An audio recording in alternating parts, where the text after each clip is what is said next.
আসসালামু আলাইকুম গাইস, আশা করি সবাই অনেক বেশি ভালো আছেন। আমার এই ব্লগে আপনাদের সবাইকে স্বাগতম। আজকে মঙ্গলবার, আমি প্রতিদিনই টিউশন নিতে যাই, এখান দিয়ে যাই। তো আজকে মঙ্গলবার আপনাদের সাথে একটা ভিডিও শেয়ার করে না করে পারলাম না, কারণ আজকে হচ্ছে মঙ্গলবার। আজকে পাটের হাট, আমাদের সিজনালে এখানে প্রচুর পরিমাণে পাট বিক্রি হয়।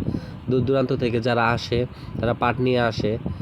যারা ব্যবসায়ী আছে তারাও অনেক দূর দূরান্ত থেকে আসে, 100 মণ 200 মণ করে পাট কিনে নিয়ে যায়। এত পাট ওঠে যা বললাম বাহির, মানে ফজরে নামাজ শেষ করেই এখানে হাট বসে। এখানে প্রচুর পরিমাণে হাট হালি, আপনার যাবতীয় এভরিথিং সব কিছুই পাওয়া যায়। আমাদের এই বাজারের একটা নাম আছে, এটা এটা হচ্ছে কেদারপুর বাজার। কেদারপুর বাজার এটা হচ্ছে টাঙ্গাইল জেলা নাগরপুর থানার পাকুটে ইউনিয়নে, সরি মুকনা ইউনিয়নে এটা হাটটা বসে।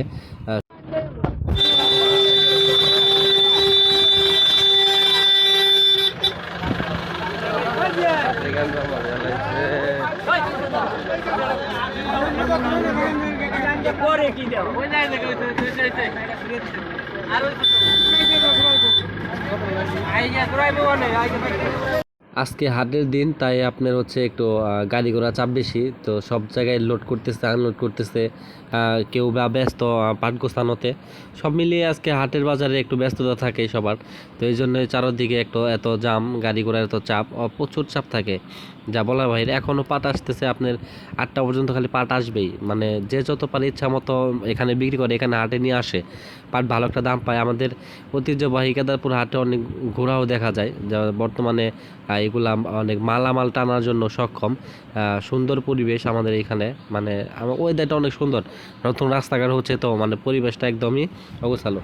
এই যে আমার স্টুডেন্ট পড়াইতে আসলাম আমি, এটা হচ্ছে স্টুডেন্ট, এই যে আমার পিচ্ছি স্টুডেন্ট, কিন্তু স্টুডেন্টটা অনেক ভালো, প্রচুর ভালো, ভালো লেখাপড়া করে স্টাডি করে। তো বাড়িতে এসে দেখলাম যে প্রচুর ঝুম বৃষ্টি। বৃষ্টির আগে আমি বাসায় চলে আসছি টিউশনি করে। তো দেখলাম প্রচুর পরিমাণে বৃষ্টি, প্রায় 3 ঘন্টা বৃষ্টি হচ্ছে, একবার পুরো তলি। হাটে গিয়ে খাইলাম সন্দেশ, উপাধি পাইলাম গণেশ। সন্দেশ আমার খুবই প্রিয়, কইতে পারি না কারো কাছে। সন্দেশ খাইতে আসলে অনেক মজা। আমি প্রত্যেকটা মঙ্গলবার আমি খাই, হাট বাজার করার সময় কিছু বাজার ছিল, ওগুলা করে আমি রিল্যাক্স সন্দেশ খাইতেছি, যা আমার কাছে খুবই ভালো লাগে সন্দেশ খাইতে। হাট থেকে আসার সময় কাটলাম পাও, বুঝি না কার কী পাও। সত্যি আমি অনেক দুঃখিত, কারণ ওই পাটা আমার কাটছে, কাটার পর আমি অনেক স্যাভলন দিয়ে পরিষ্কার করতেছি।